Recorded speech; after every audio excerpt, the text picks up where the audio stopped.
Musk, you've talked about technology advancing faster than our ability to understand it. And I'm wondering if social media and Facebook and Google and Russian trolls coming in, and is that maybe an example of that? Or are you still worried about that problem?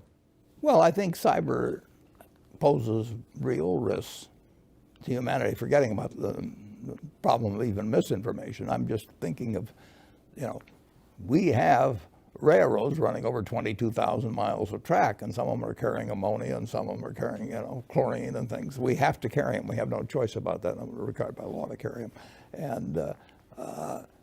And I would rather do that in a non-cyber world than a cyber world. And there are all kinds of things. The problem about something like cyber is that it's moving, and it's just unpredictable whether you'll get some crazy guy like stuck the anthrax in there. What they can do becomes magnified. I mean, when you saw what 19 guys did, on 9/11. I mean, tools in the hands, or potentially in the hands, of either crazy individuals, crazy groups, or even a few crazy governments, are really something. And we don't necessarily know what all the tools they have are, and that is moving all the time. I mean, again, Einstein said, I know not with what weapons World War III will be fought, but World War IV will be fought with sticks and stones. I mean, it's a dangerous world. I don't know if you've been following this, Warren, but what do you think of Elon Musk's behavior as a CEO? Well, I think it has room for improvement. Now, he would say the same thing. I mean, it's just, some people have a talent for interesting quotes, and others have a little bit more of a blocker up there that says this can get me in a problem. But he's a remarkable guy. But I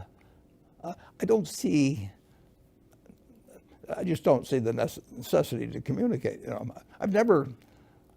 I think I've got 7 tweets because a friend of mine signed me up for it, and she's called me about 100 times saying, can I tweet this or that? And I've said yes to her 7 times, I guess, or something like that. I've never actually written one myself. I don't even know how to do it.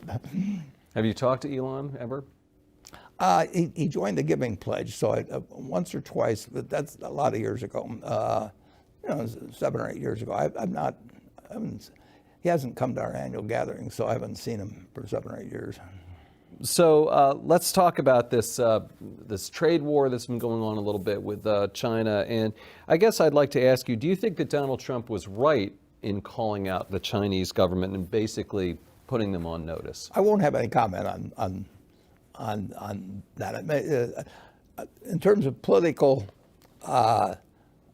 activity, I don't put my citizenship in a blind trust. So when the election comes around, I'll do something. On the other hand, people will interpret things I say about any president, as to some extent coming from Berkshire, and they don't come from Berkshire. I'm just an individual, so I think. I'm glad to talk about China, but I can't talk to you about that part of it. Fair enough. I mean, do you think there was room for improvement then in terms of the trade relationship between China and the United States? Well, I think that China and the United States absolutely are destined to be the superpowers, beyond my great-grandchildren lives, and will always be competitors, and will be competitors in business, we'll be competitors in ideas, all kinds of ways. And there's no other way it would be. And we just have to make sure that competition doesn't get us to a point where we don't realize that the best world is one in which both the United States and China prosper. I mean, we do not want to have an island of prosperity in the rest of the world, envious of us in a nuclear age. And China doesn't, Russia doesn't. I mean, we all recognize the dangers of letting competition get out of control and become, you can be competitors without being enemies, and that's what all powerful nations have to realize over time. I mean, it's different than 200 years ago when you could have some dominant country, and then they may have done some things that you didn't like, but it didn't threaten the existence of the world. You really threaten the existence of the world as we know it if important countries do not constantly recognize that they can compete, they can fight over certain things, but they can't regard it as essentially the equivalent of war. Here's a question from Kevin Chen, who is a Berkshire shareholder and an NYU professor. And he says, and this is sort of along the lines of what you were just saying, Warren, but do you think that U.S. and China will be able to resolve their differences, or are conflicts unavoidable? Well, I don't think conflicts are unavoidable, but I think it has to be active thinking on the part of every hugely powerful country. And Russia is hugely powerful. I mean, 90% of the nuclear arms in the world are between U.S. and Russia. So they have to recognize that the best world for them is one where they don't try and grab all the apples, basically. And we have to recognize that.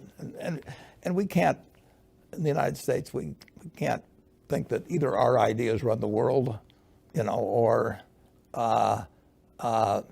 we start getting aggressive about things, and China can't think that, and Russia can't think that. And that's obvious. You just have to make things, you got to be sure things don't escalate. You have World War I, with an archduke, I mean, you get these, you can get chance incidents, and you really want to, I asked one of the presidents one time, in terms of what he would do if he awakened in the middle of the night with somebody coming to him and saying, absolutely, somebody else has launched, and would you launch on that?